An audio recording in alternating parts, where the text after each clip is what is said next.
Well, good afternoon and welcome to this edition of KTN News Desk. My name is Edith Kimani. We're glad you could have time to make it with news as it happens. And my name is Boni Tunya. Every day counting down to Christmas, you're on the News Desk where news is brought to you as it happens. Let's have a look at what we prepared for you this afternoon. JSC stalemate. Court suspends JSC tribunal set up by President. To greener pastures, JKIA Greenfields Terminal building launched.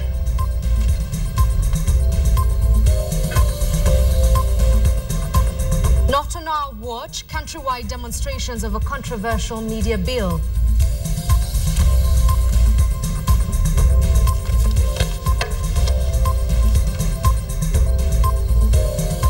All right, let's begin with that stalemate between the two arms of government, where the row over the appointment of a tribunal to investigate 6 members of the Judicial Service Commission took a new twist this morning after the High Court barred the swearing in of the tribunal and reinstated the suspended commissioners.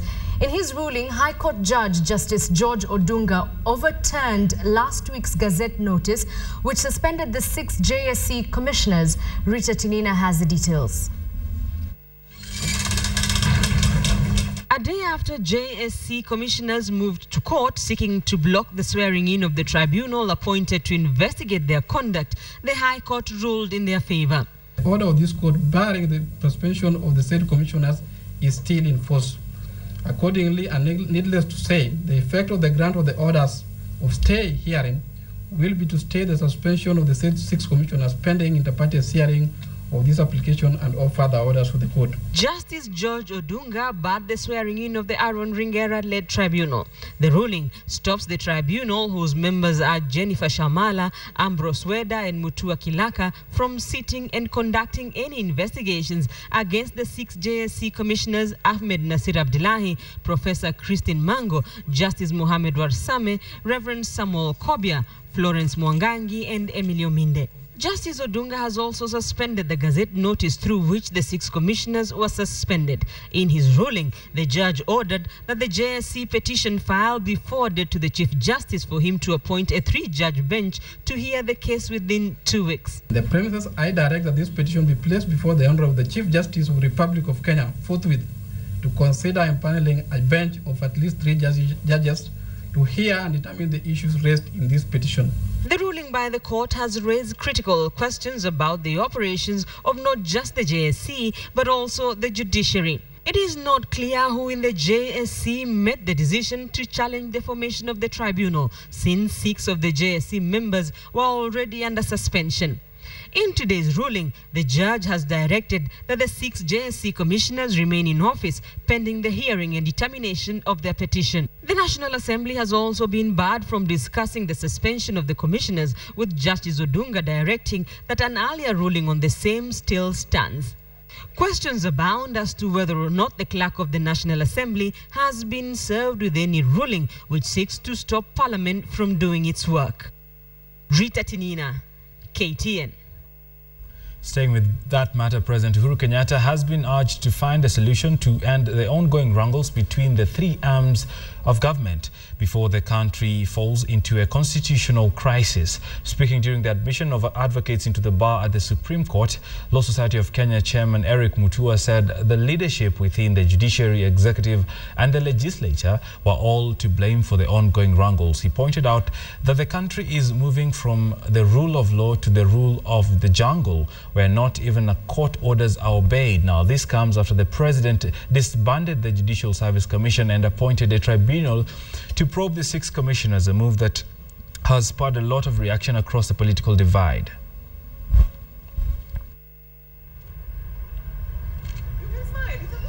If all of us who operate within those 3 arms of government were able to interrogate our mandate, were able to respect the principle of separation of powers, then we will not have this kind of a problem. This problem is brought about because there are certain persons who are in position who do not want to abide by procedures and abide by what the Constitution provides. Right, we have interesting figures for you. We're talking about 178,000 square feet and 55.6 billion shillings, billion with a B. That is the cost of putting up the Greenfield terminal at the JKIA, the project that was launched earlier today by the president himself amongst a host of investors and government. And we're now crossing live to the Jomo Kenyatta International Airport, where Adelaide Changole has all the details about this mega project.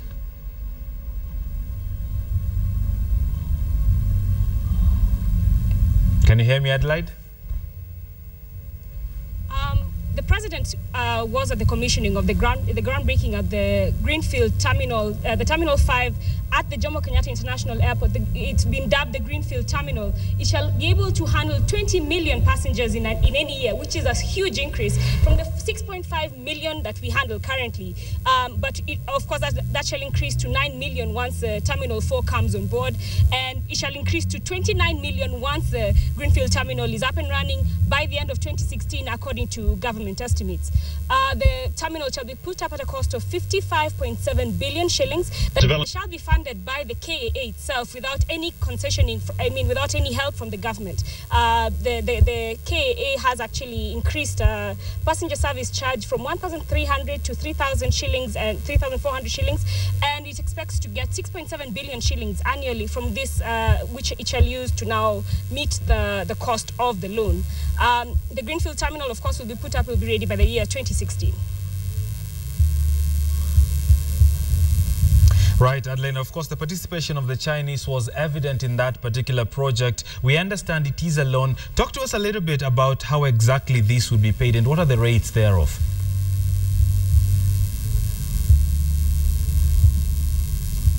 All right, I guess you can't hear me, so we'll get back to it a little later. But right now, let's go to Edith.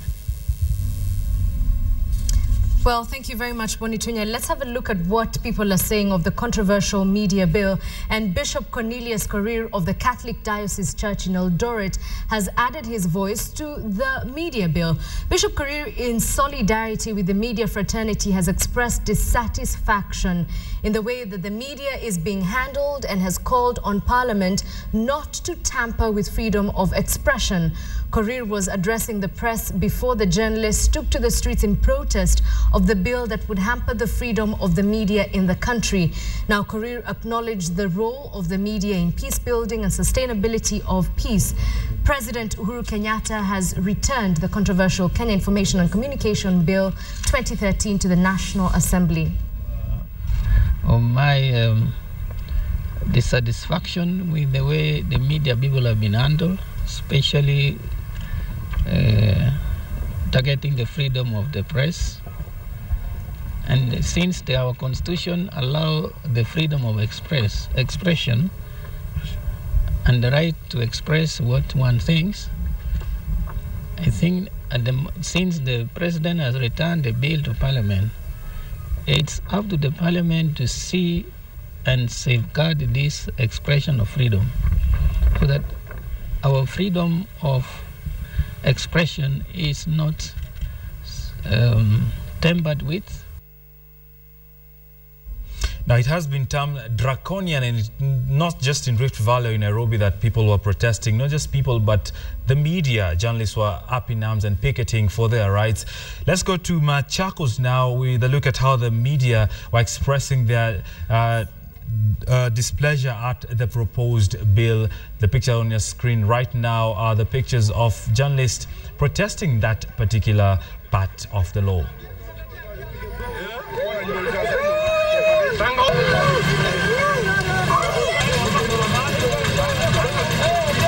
Kenya yetu wale wajumbe ambao hatungi mkono hizo amendments kama ile 15%.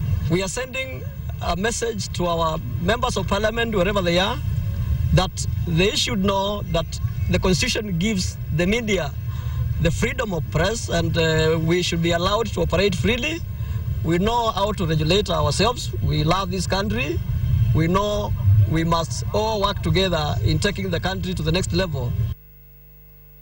Well, journalists from various media houses in Nairobi also staged a demonstration on the streets of Nairobi to raise their displeasure on the amendments proposed by the President in the Kenya Information and Communication Amendment Bill of 2013, also known as the Kicker Bill. And they marched from the center of the CBD all the way to Parliament building, calling for changes on the proposed bill. The bill that has been termed as draconian infringes on the independence of media and vests power onto the executive.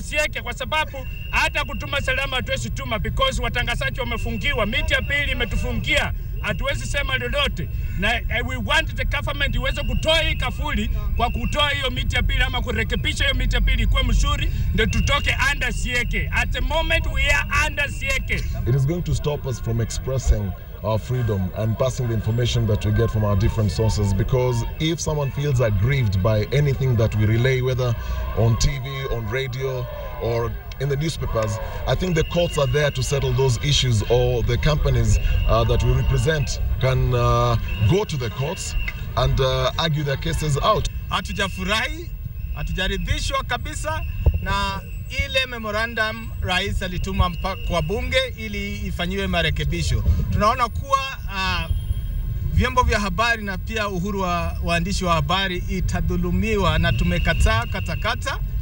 This protest is about Kenya telling the world that we need a free and independent media. That the president, having given the memorandum, it is now up to the National Assembly to ensure that they act in the best interest of the Constitution and the people of Kenya. I think we must not use our tyranny of numbers to reflect a tyranny of ignorance, where we reverse back the kinds of gains that we have made in Kenya constitutionally to date. Right, of course, lots of conversations, lots of anger, criticism coming in regard to that particular bill. I had a conversation with someone in the morning who put it really well, that the only way to create accountability in the media is to allow free flow of a lot of information. Well, different people have different opinions about this particular bill. We're talking about the Kenya Information Communication Amendments Bill, but there's also the Kenya Media Council Bill, which a lot of people are not happy with. Of course, you'll get more information on this particular story as it develops in our subsequent bulletins. Right now, though, let's go back to news on the judiciary. And an appellate judge has withdrawn from a case filed by former Bungoma Senator Moses Wetangula, saying that he is a friend to both sides involved in the case. The election petition appeal hearing failed to take place in an appellate court in Kisumu after Justice Sankala Ole Kantai withdrew. Now, Kantai said he cannot participate in hearing the matter, challenging the decision of Bungoma High Court Judge Francis Gikonyo. He says he is a friend to the first respondent, Muskari Kombo, and Wetangula's brother, Westlands MP Tim Wanyonyi. He said the cause list was planned ahead of the weekend, and hence there was no time to inform the court prior to the hearing. Justice Kantai was part of a three-judge bench comprising Judges Wanjiru Karanja and Festus Azangalala. Justice Karanja therefore made an order withdrawing Kantai from the case and hearing that was rescheduled to December 10th. Wetangula's election as Bungoma County Senator was nullified after Musikari Kombo filed a petition challenging his election. Right, moving to other matters, a contractor who was given a 14 million shilling tender to recarpet the Eldoret-10 highway has been given 7 days notice to complete the work or be forcibly ejected from the project. Now, this is by the Uasin Gishu members of the County Assembly. The MCAs have threatened to storm the site and move the contractor, who they say is doing a shoddy job on the road that is under the Kenya National Highway Authority. The road, which is in a poor state, got the attention of the area members of parliament, Member of Parliament Silas Duren, and the county's Governor Jackson Mandago, who have called on the contractor to finish the road as soon as possible. Residents lamented on the deplorable state of the road, especially at nighttime when motorists and accidents take place. Ya kwanza ni kuwa imekuwa risky to the road users. Watu ya pikipiki wamepata ajali mingi sana hapa. Imekuwa mahali yenye usiku watu wanaogopa hata kutembea hapa kwa sababu hakuna diversion imetengenezwa ya watu kupita kando. So we are telling the contractor and the Kenya regional office here that they must take action We don't want raia sasa wataanza kudemonstrate. Sasa watu wanafanya kazi ama wanakuja demonstration. Shida barabara imekuwa mbaya sana. Ambayo potholes mawe ni dangerous. Dangerous itaweza kill wewe. Na njia itengenezwe mfuate kitu kama pregnant woman ambayo iko na deposit body ataenda mtoto yake. Sasa sisi kama nataka saidia. Right, then that man was speaking with a lot of passion. I'm now not the sure act what he was trying to say. Using a lot of force is called forcefully. Not forcefully. What As other people say. Well, let's take a short commercial break. On the first part of this bulletin, we have told you how the media has gone to the streets to protest what they say are draconian bills affecting, obviously, how the media is going to work in the future, and an appellate judge who has recused himself from a case saying that he is friends with the two parties involved. Also, let us know your thoughts about the media picketing that went on this morning. You can tweet us at KTN News Desk or at KTN Kenya. We'll be glad to sample your views, comments at the tail end of this broadcast. We'll take a short break now. We'll be back in a moment.